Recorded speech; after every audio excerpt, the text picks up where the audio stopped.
All right, welcome back to Wooden Sticks, your favorite hockey podcast. We are recording from the Aquarius Home Services studio. My name is Kevin Gorg, the host of the program. Looking forward to a great hockey conversation today with Mr. John King.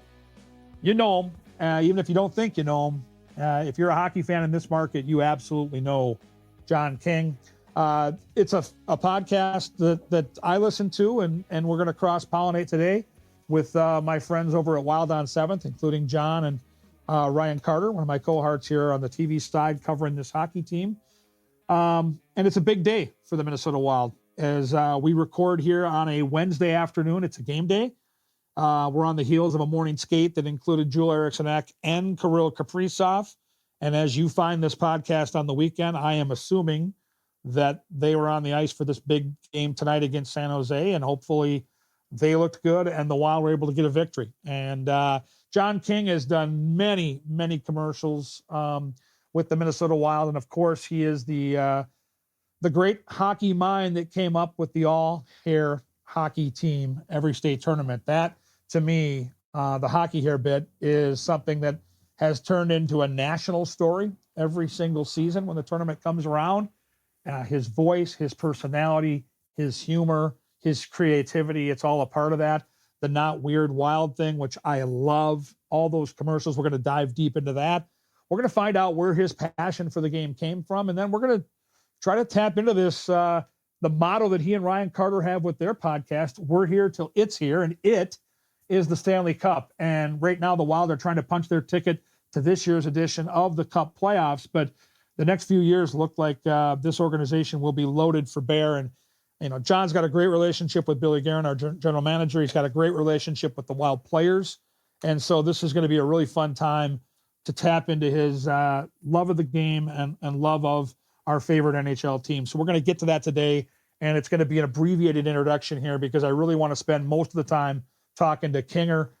Do stay for the back part of the show. We always have our guest and then we tie up the loose ends in that final segment. And we're going to have a special announcement about a live show that you can attend and meet an all-time great in terms of Wild hockey. You're going to want to be a part of that live show. We're going to get to that here shortly. But as we tie up the first segment, hey, when people think of Freemasons, of course, they're going to think of those secret handshakes, the crazy hats, the pancake breakfast. But Minnesota Masonic Charities and my dear friend John Schweitz are big supporters of this show. And they are a part of some unbelievable work done here in our community in the Twin Cities. The Masonic Cancer Center, the Masonic Children's Hospital, of course, the Masonic Home over in Bloomington. They are the largest fraternal organization in the world, and they consistently will answer the call when it comes to charitable needs. So thank you, John Schweitz, and thank you to Minnesota Masonic Charities. I also want to spend time here briefly and say thank you to the folks from OnX Maps. Let's hear from them right now. The weather is warming up. That means it's time to put your augers away and it's time to grab the boat. Let OnX Fish help you find the next best bite. The Fish app offers the most comprehensive fishing tool for increasing your success. Use the Fish app to find new places to fish and sort lakes by species, abundance, trophy, and keeper potential. OnX Fish also shows you hot spots, lake-by-lake regulations, and private and public land ownership information. Download OnX Fish on the App Store or go to onxmaps.com/fish to get more information about the app that is changing the game. And one of our newest partners is our friends over at Insight Brewing. It's a spectacular location in Northeast Minneapolis. Let's hear from them. Hey, thank you to our new partner, Insight Brewing. They are located over in Northeast Minneapolis. The Insight Tap Room features 25 tap lines of rotating beers, THC seltzers, non-alcoholic beverages, local food trucks, and so much more. Insight has a 120-inch projection screen, and they will be showing all of the Minnesota Wild games throughout the season. You can also join Wooden Sticks at Insight Brewing at the Tap Room once a month for live shows featuring special guests, watch parties, hot takes, and of course, cold beer. You want to guarantee your seat? I got good news there too. Visit insightbrewing.com to request a free reservation. For a full list of other events, the food truck schedule, new beer releases, and more, follow at Insight Brewing on your favorite social media platforms and stay up to date. Thank you again, my friends over at Insight Brewing.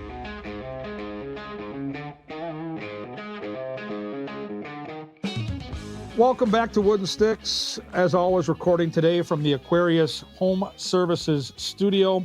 This is a Talk North production. This is a cross-pollination production because one of my very favorite podcasts to listen to is Wild on 7th with one of my dear friends, this guy right here, Mr. John King. Kinger, thanks for being a part of the show today.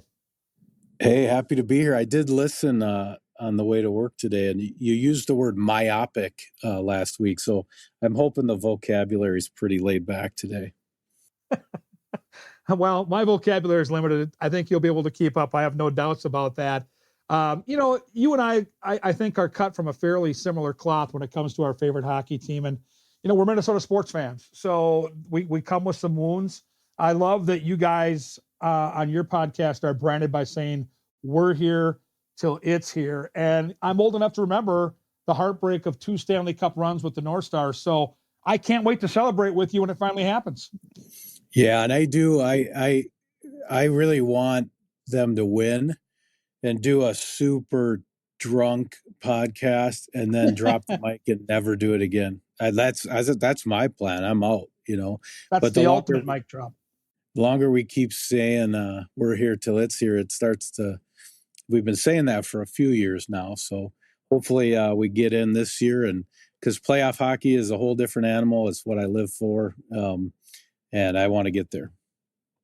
Well, and that's where I want to start, because as our listeners are going to come to this podcast, it's going to be the weekend, and the Wild have a huge weekend ahead at Calgary and at Vancouver. But we're recording this on Wednesday, and there's a game tonight against San Jose, and the news is everywhere today. The buzz is around town that Kaprizov and Ek are not only healthy, but they're able to play tonight. And as a guy that covers the team, as a fan of the Minnesota Wild, and I know from listening to you and having conversations with you, sharing that appreciation for what Kirill Kaprizov is as a hockey player to watch, how excited are you? I'm so excited. Actually, Carter called me because he wanted me to know he was playing, but I'm going. I want to be in the building when they announce him. I want to be in the building when he takes his first shift and you hear the audible gasp of the crowd. Yeah, he's dynamic. He's an NHL store guy. He's, we got Anthony Edwards and Justin Jefferson, and we have a real star with 97. So, I'm deep into the Kirill rabbit hole, the Instagram, the holding the goat, the flipping the tire in the rain. Huge fan. He's strong as an ox, so I'm sure if he's playing, he's ready to play. And hopefully we get a good one against San Jose. And then you're going to have the bloodbath games out west with Calgary and Vancouver. If you want to end somebody, you got to put a stake in their heart. So we're going to have a chance to do that out west. Well, and for me, it's, with Kaprizov, it's different than any other player. I've been lucky enough to cover in my 19 years of doing this. And it takes me back to when I first got the chance to watch Mike Modano. And that first year he played with the North Stars, I was at Met Center for a bulk of those games, including every playoff game that year in 91 when they made the run to the Cup. And he's one of those rare players, Modano is, that when he had the puck and when he's on the ice, you got out of your chair. And I look at 97, John, the exact same way. You're going to be there as a fan, and I'm going to promise you at some point, he's going to get that puck in the neutral zone, going full speed, and you're going to get out of your chair. He is one of those guys. No, I wanted to bet on him actually, but Bovada doesn't have they don't have him in the lineup yet, but I think he gets a couple points tonight. I think he'll return with a vengeance. Modano had the jersey flap. I don't know our ages, what exactly we are, but I kind of came into the North Stars with Dino Ciccarelli was like my hero. They used to have stuffed dinosaurs at Met Center with the Goal magazine programs, and I had the shirtless Dino poster in my closet. I found it. I actually just got it again. I had to pay $300 mint condition, so I'll have to frame that. But I got a Kirill portrait in my cigar room made out of Russian license plates of his first mugshot. His first picture, I don't know if you heard this story, Gorgie, when he got his picture taken the first year, he's kind of got the something about Mary hair. He looks like he's out of it. I think they asked him if he wanted to retake it. And he said he was good. But so I kind of made that a portrait. Yeah, I'm a big fan of 97.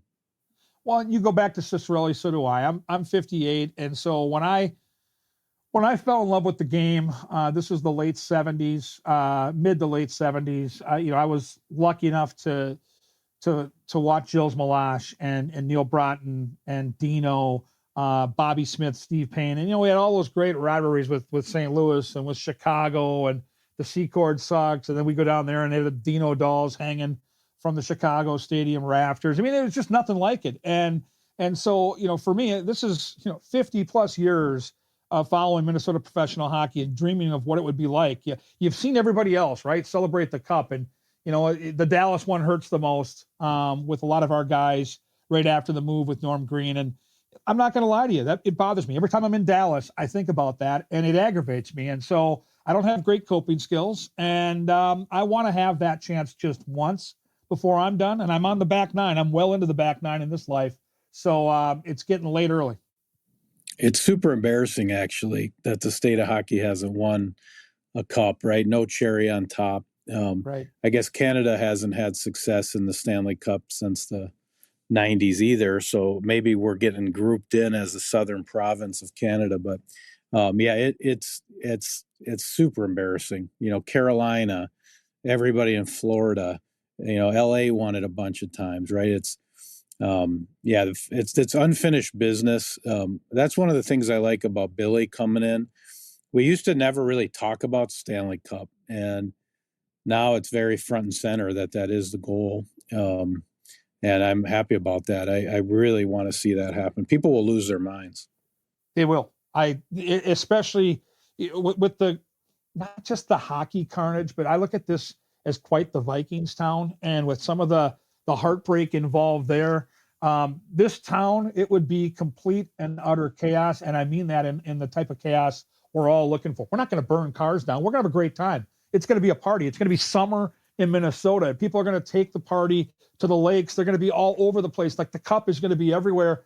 I can see it. I can feel it. I've listened to you on a regular basis, and it's there. It's real. And I think we're close. I don't know if this is the year. I think this year's been really, really unique with the injuries and the uphill battle and the grind that's going to hopefully land them in the playoffs. But with what lies ahead and what Billy G can do with this roster moving forward and some of the young prospects like Steve Boyum, I'm really confident in the next 2 or 3 years this team's going to make a legitimate run. And for all of us that have been here forever and now are covering the team in one way, shape, or form or another, it's going to be nirvana. Yeah, no, there'll be cars on fire. I think the Vikings winning the Super Bowl would be bigger because there's a lot even more pent up energy. But I think the Wild winning the Cup would be certainly on the podium as the silver for sure. So on wooden sticks, it takes us back to when we used wooden sticks, and I'm of a certain age where clearly I grew up with a different type of goalie gear and goalie sticks. So I want to go back to when you were just little baby John King, and how did you fall in love with hockey? Well, I think I was thinking about, I kind of figured out, it seems like your podcast is about people's hockey journeys. Yeah. I think I traced mine back to, I moved to Edina, the small town on the west side with a dream, when I was a little bit older than my brothers. And that I still remember my parents asking if I wanted to play hockey, and I was going to be a little bit behind, but I would catch up, and I didn't do it. And I think that moment is kind of the moment that hockey became a big part of my life, even though I didn't choose to play, because, I regret that.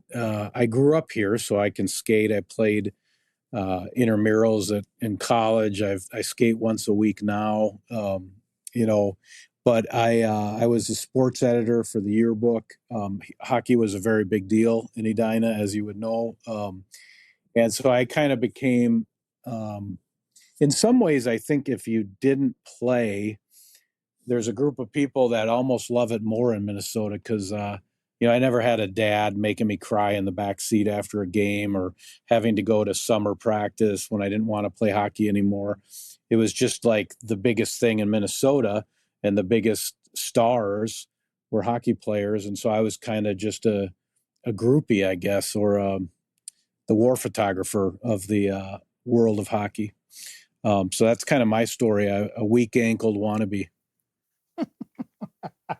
Well, your passion, anyone who's ever listened to you or been a regular listening to Wild on Seventh, the love you have for what you do and the humor to which you allow to come to the conversation is what for me is just so addicting. I love how I can feel both the heartbreak and the love tied to your passion for the Minnesota Wild, and I can relate to a lot of it.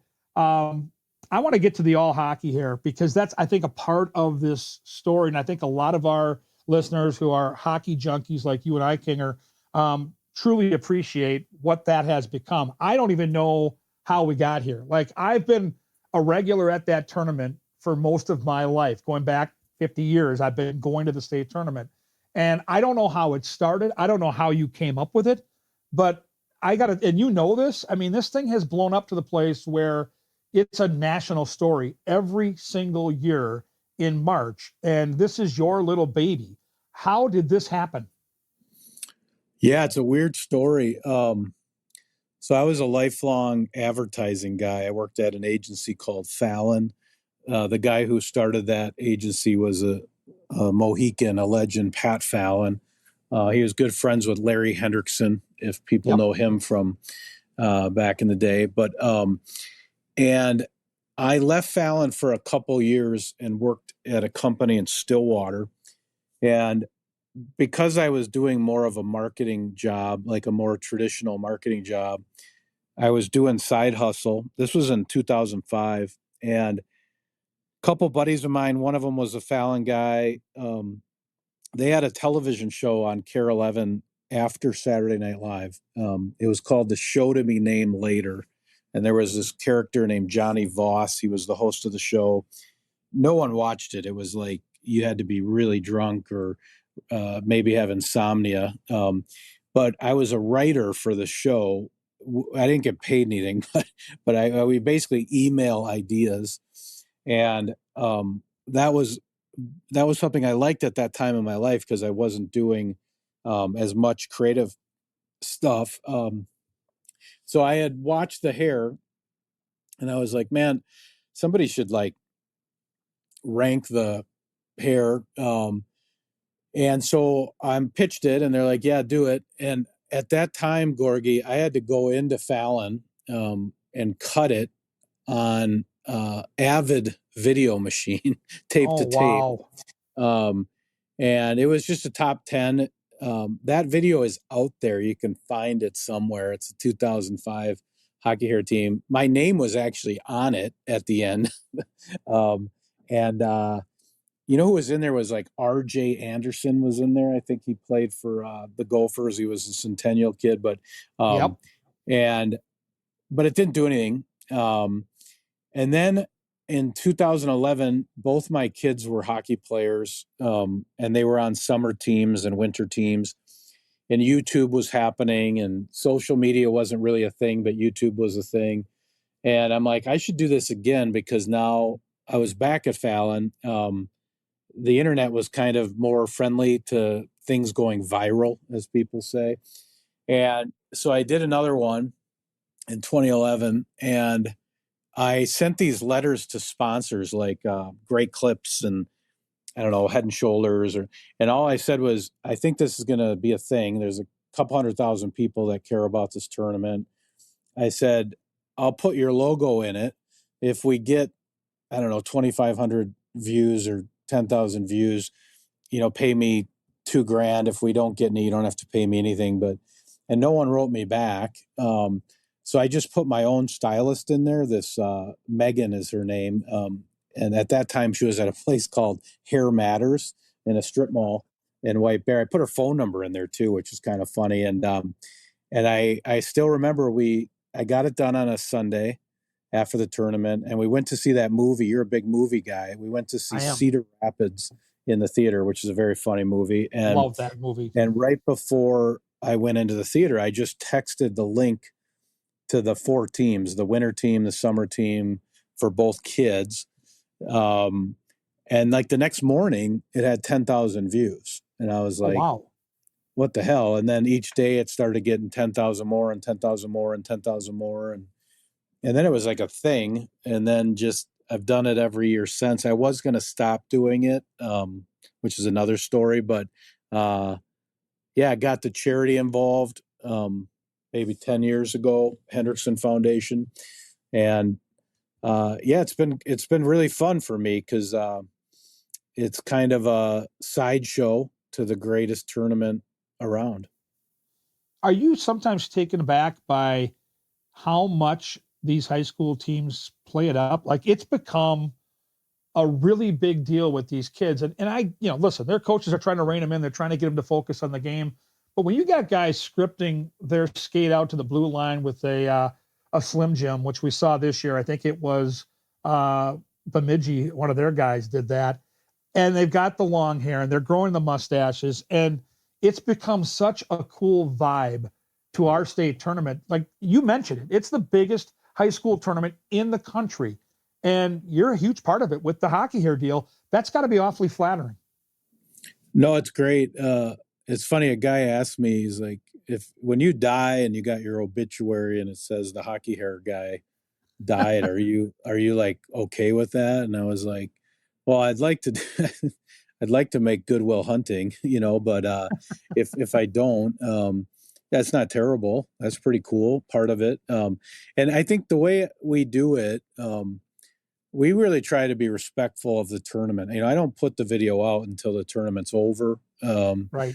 I also don't buy into the whole, the old school, if you spend as much time worrying about your hair, we would have won the game. Like, those teams don't win. The teams, if you look historically at the teams that win the tournament, they're playing free. Their coaches don't give a shit if they're doing something at the blue line the first day. It doesn't matter. It's personality. Hockey needs more personality. I think Ovechkin has taught us that over the last 20 years. But yeah, I'm honored to be a part of it, kind of behind the scenes, and the kids always make me laugh every year. There's something where I just chuckle, and go, that's just ridiculous. And speaking of the chuckles, I know you've been an intricate part of some of the branding the Wild doing. With your background, it makes sense, and you have to be able to see a project before it is put together. When you produce something like that, it's kind of like a movie producer and a director and trying to tie it all together. For the folks that are listening, how did that come together? And maybe a few examples of some of your work that you've done with the Wild that you're most proud of.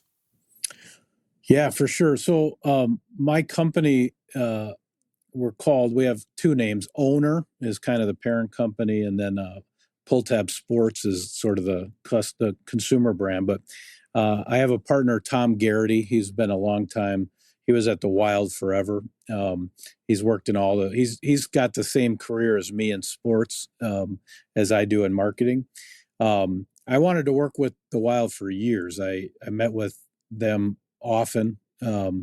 Never could quite get in there when I was on the agency side. And then many years ago, maybe 5 years ago, we did some playoff ads that were really low budget. You won't remember them probably, but it was an old lady getting hip checked in a grocery store. There was a guy growing a beard overnight, and another guy checking a cart, in a parking lot. And it was kind of an offer they couldn't refuse. And then we had that summer to come up with a new campaign, and the Wild at that time had a lot of branding, team of 18,000, state of hockey, the Wild, and we really wanted to do something player centric because they were going into the cap hell with Parisi and Suter, and it was kind of like, you got to love this team because this is the team that's going to bridge the gap to the cup someday. And it was a little bit like the Twins when they did Get to Know Them. Oh So the yeah. concept, Not Weird Wild, was basically, let's take anything interesting and funny and weird and about hockey and just make it a wild thing, and get branding out of it. One of I think, to answer your question properly, one of the first things we did, Kirill signed, and with his current deal, and we had a woman paint some Russian doll, like the little the things you open up, and Babushka dolls. yeah, we did a hand painted babushka doll. You could find this on Twitter somewhere. And the day he was signed, they just showed someone opening the babushka doll, and they were Kirill's, and they had a Russian track on there. We beat Russo to the punch on the announcement, which was kind of the best part about it. And then Not Weird Wild launched. The first spot we did was with Foligno, in the lake in Minnetonka. Yes. And I had to jump in the water before he got there to make sure that, it was the right depth, and get the camera equipment set up before he got there, because he was going to be in full gear. And he tells me when he's in the water that he literally has a phobia of seaweed. That's like the thing he's most scared of in the world, because he thinks it's going to drag him down. I was like, there were dead fish in the water. I'm shooting the dead fish out of the lake with a stick. And I think the thing with this group, the guys are really good guys at the Wild. When you're working with people like Jake Middleton, Marcus Foligno, Brock Faber, Zuki and Kirill have been really accommodating to us as well, and Flower. And so the combination of that good room, so these are guys that aren't going to be a pain in the ass if they have to jump in a lake, or we got to go to Brock's house and film something with his parents. So they've been accommodating. And then the other piece that's super unique, Gorgie, is the Wild shoot all this stuff. So we're like the creative director, but they really make it with us. It's truly 50-50. We'll be doing a shoot, and one of the guys on set will say, "Hey, we should have Middleton miss the bus and swear and walk away." And so that's not even in the script. And so it's truly a collaboration. A lot of people talk about collaboration, but it doesn't really happen normally in creative, because there's a lot of idea invented here, and we really work as a team with the Wilds folks, Chris Barrier, Todd Fredrickson. So it's like two different hands, one hand is on our side, the other hand is on the Wild side. Well, and one of the commercials that I think a lot of Wild fans will remember, and I think, like me, will have just a giggle when they think about it, involved Billy Guerin. And I find it, and this is refreshing for me, because I love how intense Billy Guerin is, and how much he wants to win a Stanley Cup. And he's very open about that, as we've talked about here. But then there's another side to Billy that's a really funny side. And it's back when we had Jordan Greenway. And of course, his nickname was the Big Rig. And you're involving Spurgeon, Greenway, this truck, a horn. And in the end, Billy Guerin nearly spills coffee all over himself. And it's one of the all-timers for me. Yeah, Billy has changed the culture of the Wild. In advertising, typically when you present creative, most people don't know how to react, right? So they're very reserved, or they're thinking about what could go wrong. They're thinking about, where are we going to get a truck? How are we going to get a truck? What if it's not sunny that day? Billy, we present creative to Billy every time. And Billy just starts belly laughing, and it'll be like, make all of them, And so to have a guy like that, he's also a CMO, basically. I mean, he gets it. He knows that they should go to Sweden. He knows that the Four Nations is a big deal for the league. Billy is a very smart marketer, even choose your hard this year, right? I mean, that's a Nike tagline that would be worth millions of dollars. Completely. And Billy has just been a warm gregarious. I know he's a hard ass, but like in terms of marketing, he is. If it's good, it's good, and he tells the players to do it. He's like, if somebody's giving you a hard time, let me know.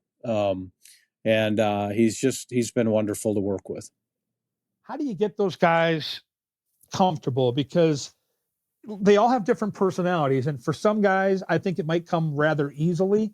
But I think of a guy like Jared Spurgeon, who's super low key and almost shies away from any, not only attention, but, any positivity. He just wants to be one of the guys. And for a captain, I think it's kind of unique the way he goes about his business, kind of laying in the weeds, and he has a ton of respect because of the player he is and the work ethic he brings to the rink. But I think of that commercial and some of the deadpan humor he brought to the table. That had to be a process for you to kind of get that out of him.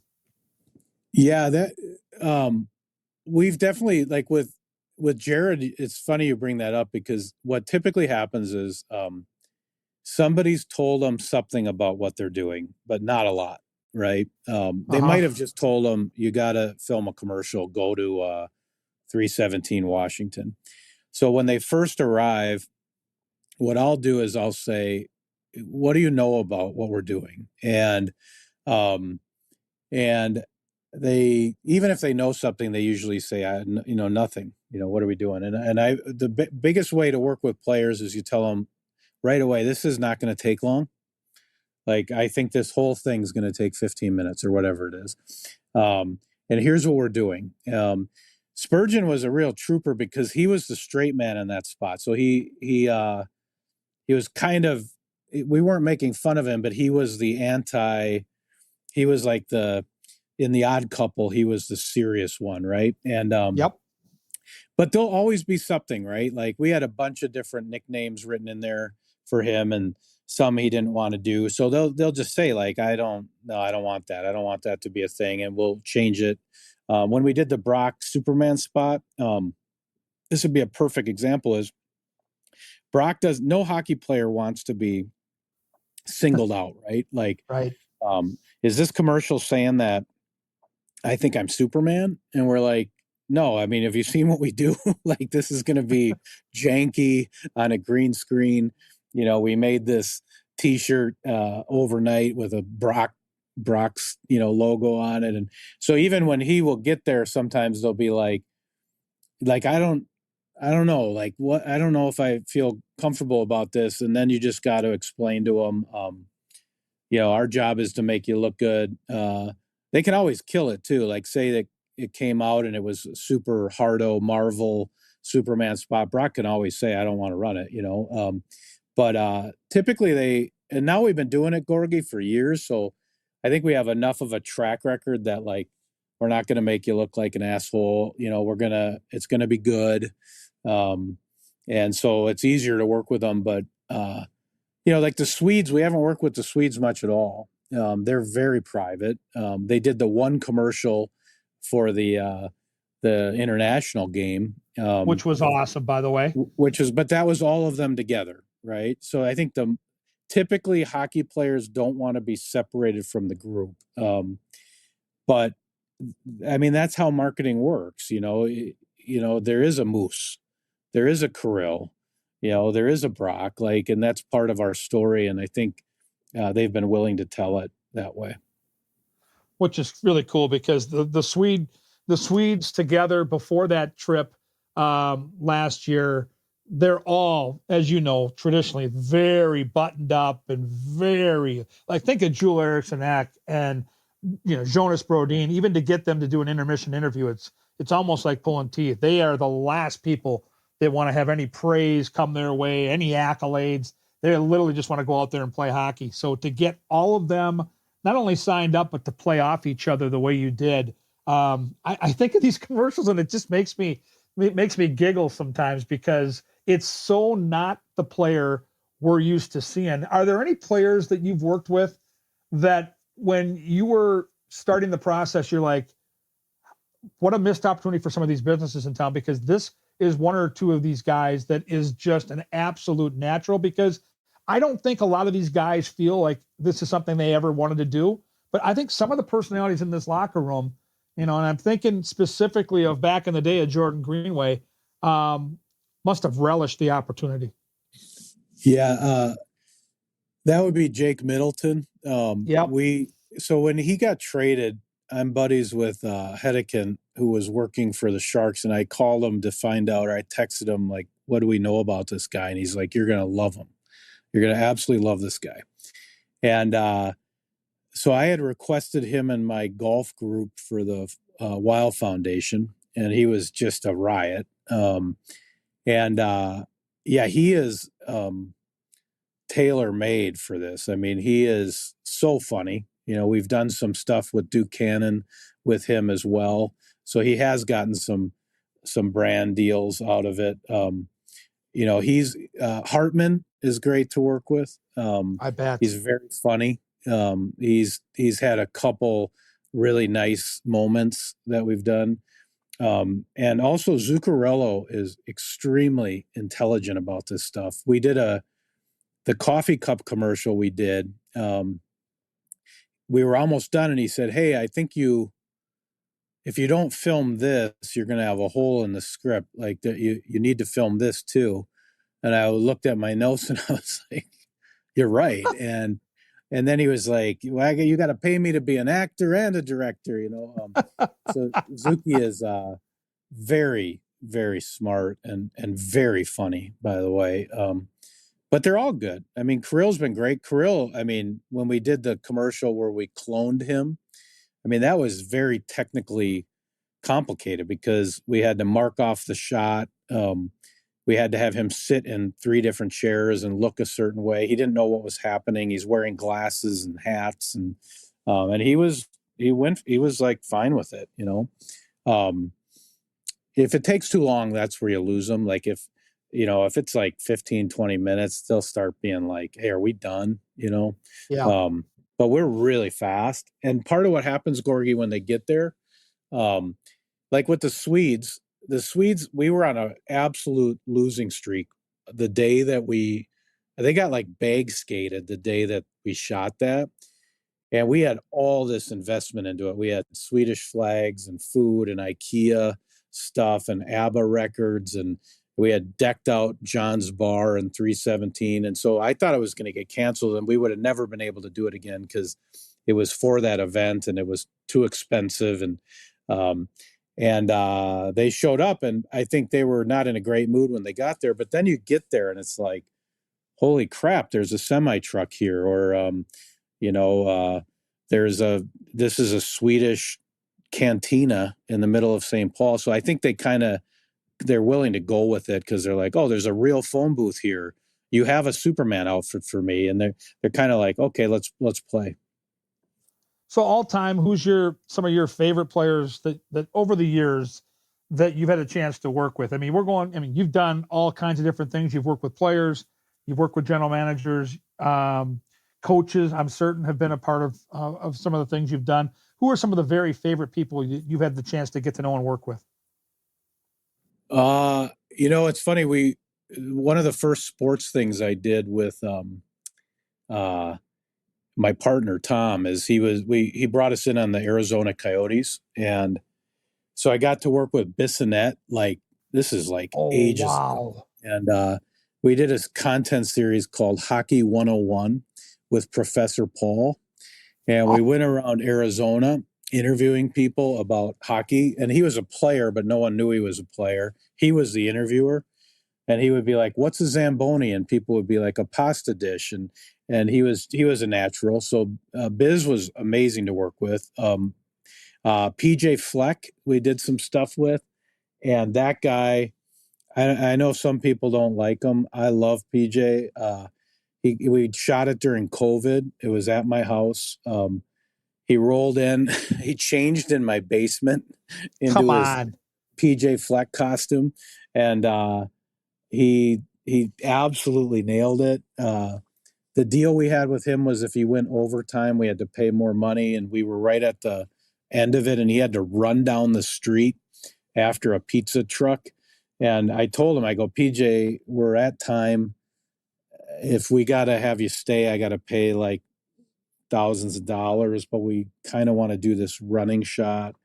And he was like, I'll just do it. I don't care. And, I mean, he's sprinting full out on the sidewalk. So those are a couple that come to mind.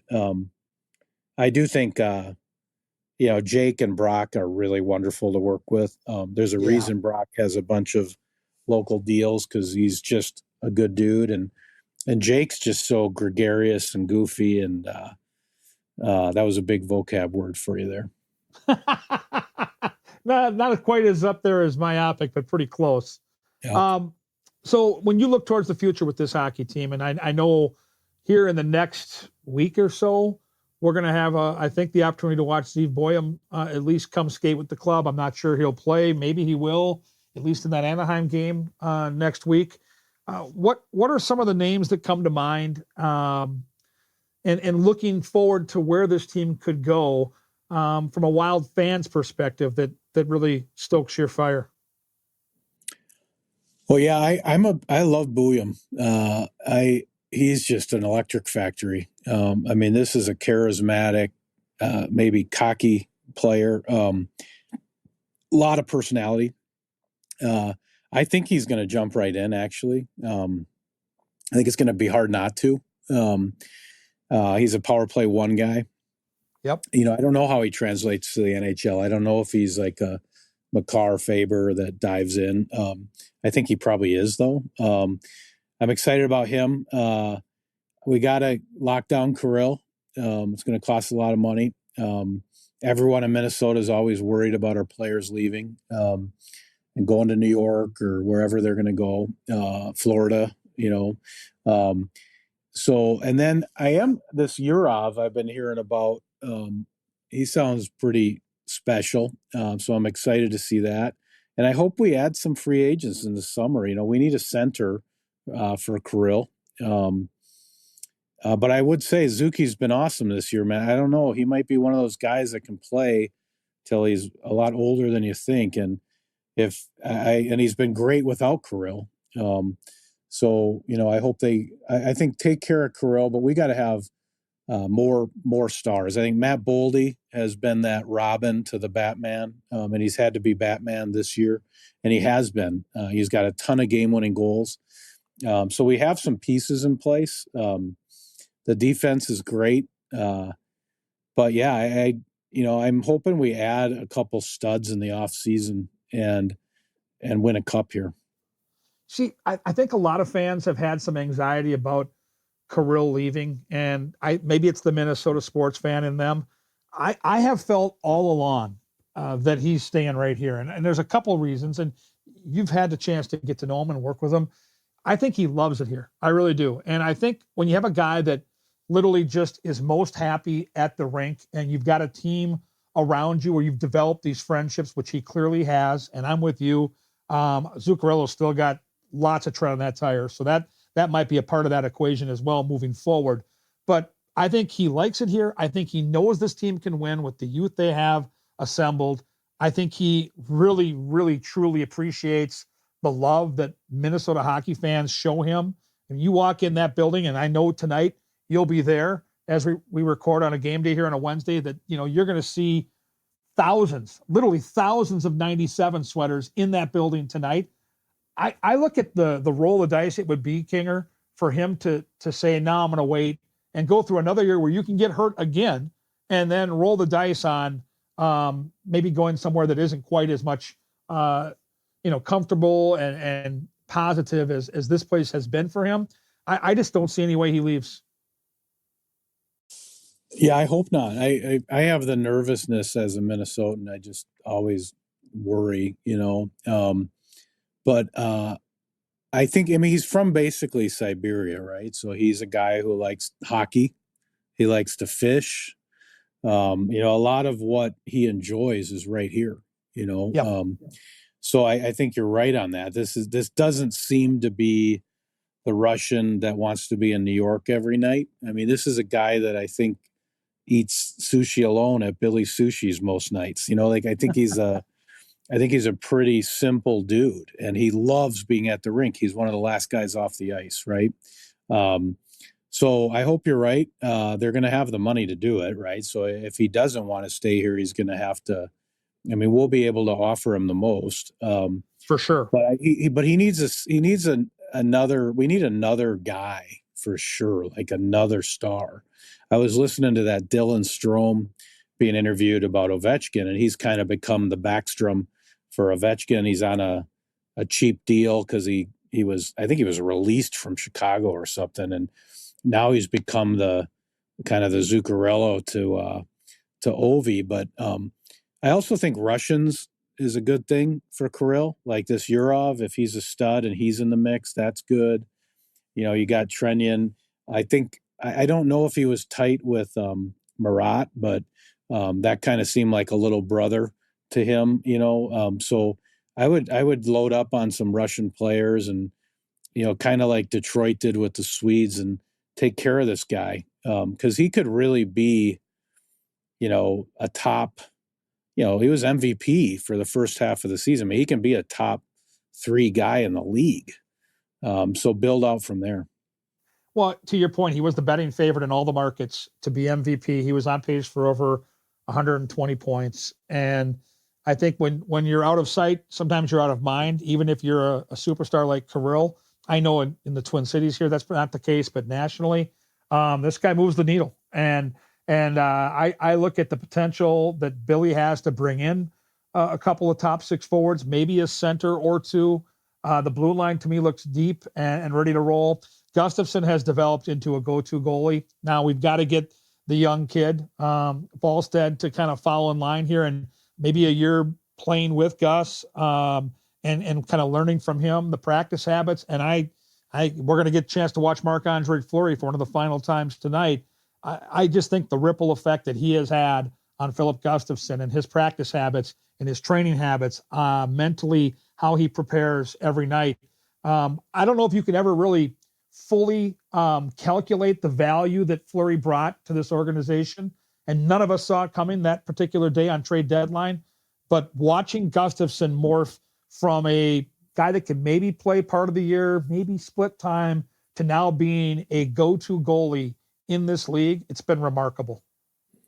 Yeah, Flower's special. And that's a little bit of Billy Guerin too. Like Billy understands marketing and culture.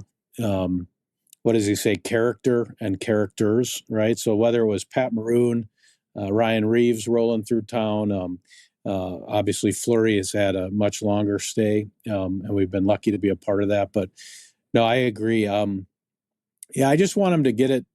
I want to get over the hump. You know, my sports fandom, I was at Game 6 when Puckett hit the home run in 91. I saw the Gopher hockey team won a couple, but that's like it. You know, I mean, I know. You know, my daughter's dating a guy from Boston. I think he's seen 20 championships in his life.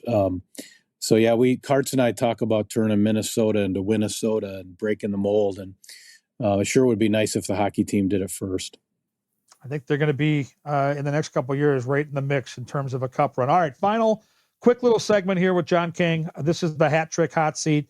We're going to start with this question right here. If you're going to head to an out-of-town rink, it can be a high school rink, it can be a college barn, it can be an NHL rink. If you're, as a fan, going to make a road trip and head to another building, somebody else's home rink, who's it going to be? I am going to Nashville. I haven't been to some of the historic places like Montreal, but I would go to Nashville. I love country music. I like their game ops. It's right on Broadway, you know, Tootsie's, and, you know, get the hot chicken. I don't know. I had a really great time. I went there this year for the game. I'd be headed to Nashville. Fun place, always something to do. Weather's always a little warmer than it is here, and it's become a must-stop, a must-see NHL venue for sure. All right, second question. This is one I've heard on your podcast. I stole it. I admit it. I love it. I'm intrigued. I learned something about all my guests because of this question. I want to know your first concert. I want to know the venue it was at and the band that you went to see. I actually have a good one. I'm proud of it. I saw In Excess at Met Center on the Kick tour. And by the way, In Excess was awesome. You know, Michael Hutchins passed away. Yeah. But that record was something. Like, I feel no shame about having that be my first concert. I must have been in 8th grade, 7th grade. So yeah, I probably got dropped off at the Thunderbird Hotel or something. But Got the T-shirt. We got to wear. You get those T-shirts back in the day, and it was such a badge of honor to wear those shirts to school and show off the concert you had been to, right? yeah, I did see Poison twice at Wow. at the Met Center as well, where Tesla opened both times. That's pretty great. I missed a lot though. I missed Van Halen. I missed AC/DC's in town tomorrow night, but I I missed them. know. I missed a lot of them. I saw Michael Jackson. I saw Oh, Prince. wow. I saw some really good ones. That's a great list. Final question, and this is going to be my favorite of probably the entire show. So you're here till it's here. It finally gets here. And you're invited because you're a part of the Wild organization in so many different ways. Billy Guerin says, all right, you pick a guy. I want you to be the handler for the cup. Wherever this guy goes and wherever that cup goes with him, you're with that guy. You got the whole, let's just use the roster right now, Kinger. Who is the Wild player? You only can pick one, and tell me why you're going to pick this guy. God, you're going to put me in a tough spot here. I think I know the right answer, but I could be wrong. I would go with Jake, mostly because I would be at Bunny's and he'd probably buy me a sweatshirt. We'd be ripping pull tabs and putting the losers into the top of the cup. I don't know if you can put losers into the top of the cup like the basket. I mean, obviously, like Kirill, but like if I was gonna just, hang and hold his teeth, and I would go with Jake for sure. I thought it would be Jake. My first top of the head was Marcus Foligno, but who wants to hang out with that guy? Because no matter how good your outfit is, no matter how good you think you look, and you actually have hair, you got no shot next to that guy. Middleton is a guy that you have a relationship with, you've worked with. He's an instant party wherever he goes. I mean, hell, his interviews in between periods are a party. That's the right answer. I thought that would be your answer. And there are, like you just said, there are lots of choices. But to me, for you specifically, Middleton's a no-brainer. Yeah, get on the motorcycle. Maybe he drives me around. It's funny, the Foligno thing. I don't know if I told you this story. So we were in the elbow room. We went down to the Florida series this year, and I was drinking with my family, and the Wild guys all came in because they had a couple days off. And my son was there. My son's 23, and he's been in Florida kind of since I started doing the Wild stuff. So he knows the team, but not as well. Foligno walks into the bar. He's wearing like they all wear. He's wearing like a white T-shirt and pants and just like super monochrome. Another big vocab word. And he looks like a Disney prince, right? And my son looks at him and he just goes, "What is that?" Like, what is that? Like, is that also a man? And I'm a man, and that's in my category? Because that's unfortunate. Yeah, he is a stud for sure. My wife peaks up her interest when Marcus is swinging, skating some warm-up laps for sure. Mine too. There's nothing we can do about it, buddy. Well, Kinger, honestly, this was incredible. I knew it would be. I love how you bring your love and passion for the game and for the Wild to everything you do, and this was no different. So thank you for taking the time today. Thank you. People love you, Gorgie. Nice job on the state tournament, too. Those are big shoes to fill, and even if you were just wearing one of the shoes, you did a good job. So that's an honor to be a part of that tradition. So thanks for having me. What a guy. Yeah, that was quite a thrill, and Lou Nanny will never be replaced. We all just try to stick a toe in here or there to try to stem the tide, and it was good stuff. So that was John King, and we're going to put a bow on this show, give you a sneak peek at a live show with Devin Dubnyk coming up here next week, and we'll do that after a short break right here on the Talk North Podcast Network.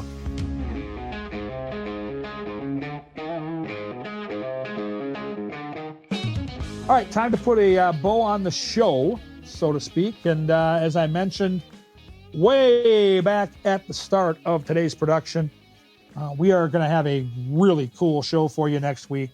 So before we tie up the loose ends with the conversation we just had with John King, we're a week away from April the 16th. It's next Wednesday. It's a live show at our new partners, Insight Brewing. It's over in Northeast Minneapolis. Now the weather has turned. The weekend forecast looks like 70s are in play. They've got the open air bit where you're inside, but you're really outside. They've got food trucks. They've got custom, beautiful beers. It's a tap room that's got a 120-inch projection screen TV. It is your home for Wild playoff hockey, and I can't wait to share with you next week Devin Dubnyk, one of the all-time greats in terms of goaltenders in this organization. He knows about winning come playoff time, and boy, are we going to have a fun conversation, because not only was he a great goalie, he's got a great personality, he plays fantasy sports, and we'll be on the heels of the Masters. So a great conversation with the guy we all affectionately call Doobie next Wednesday, the 16th, over at Insight Brewing. So we've had the conversation. We've got Kirill Kaprizov and Joel Eriksson healthy. And as we record this on a Wednesday, we've got 4 games left for the Wild to punch their ticket to the playoffs. The easiest path for Minnesota to get there. And again, you're probably getting this podcast on a Friday or Saturday, maybe on a Sunday. So they have to beat San Jose tonight and go to Calgary and win there. And because they own the tiebreaker, that's all they need to do. It probably won't be that easy, because nothing the Minnesota Wild have done this year has ever come easy. But I got to tell you, I've been at the rink all week. I've watched multiple practices. I know that the last time both Ek and Kaprizov came back from injury, they didn't look like Ek and Kaprizov. If these practices are any indication, they are ready to roll. They're 100%. They look phenomenal, and I can't wait to see it play out. Now, the Wild, they got to do the job, and likely going to have to win 2 or 3 of these last 4 games. I love the win against Dallas. It was a statement win. It came off the heels of a really tough road trip out east. And so all signs right now point to some momentum brewing here, and hopefully that's the way it plays out, because it's going to be a whole lot more fun with that live show next week at Insight Brewing and our guest, Devin Dubnyk, if we're mapping out the Wild playoff matchup and talking to Doobie about making a run in the Stanley Cup playoffs. I think the Wild have earned it. They've put their heart and soul on the line all year long. They've played short stacked most all the year, and they've had a lot of guys step up. Guys like Marcus Foligno, Matt Boldy, Marco Rossi, Philip Gustafsson. They've had a lot of guys play a lot more minutes and a lot bigger spots than they probably thought they would at the start of the year, but they're starting to get healthy, and that's something they haven't been able to say in months. And so it's pretty exciting right now to be a fan of the Minnesota Wild. Don't forget to join us next week. It is the 16th. It's over at Insight Brewing. Our guest will be Devin Dubnyk. Thank you to John King for his great contributions today. And of course, thank you to my producer, Alex Haugen, who does a wonderful job. He's a Maverick, proud Minnesota State guy. And of course, speaking of the Mavericks, another Maverick, Andrew Height. If you've got a business or a family or friend that you know, family member or friend that wants to put their place of work in a great spot, we can pump them up right here. You can become a partner on Talk North with Wooden Sticks. All you got to do is email the white dog, Andrew Height, AHEYDT, at talknorth.com. I'm Kevin Gorg. This has been Wooden Sticks. We'll see you over at Insight Brewing next Wednesday.